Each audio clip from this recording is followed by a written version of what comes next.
soyuq hələ və sanki düşmənin mənə bitmədi içimdəki savaş.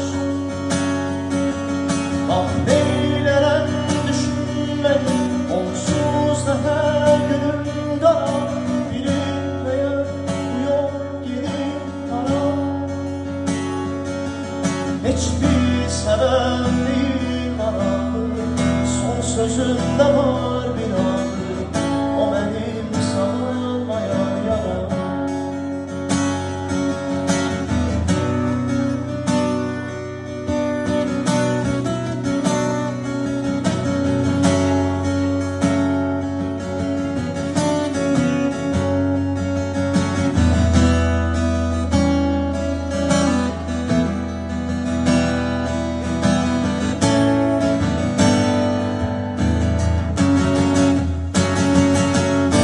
Gelir yenə qara bulutlar üstümüzdə, yox təlaş, unut məni yavaş, yavaş, yavaş.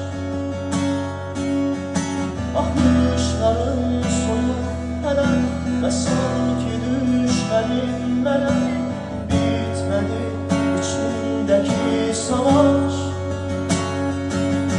Ah neylərəm düşünməyi onsuz da hər günüm qara, bilinməyən bu yol gedir hara.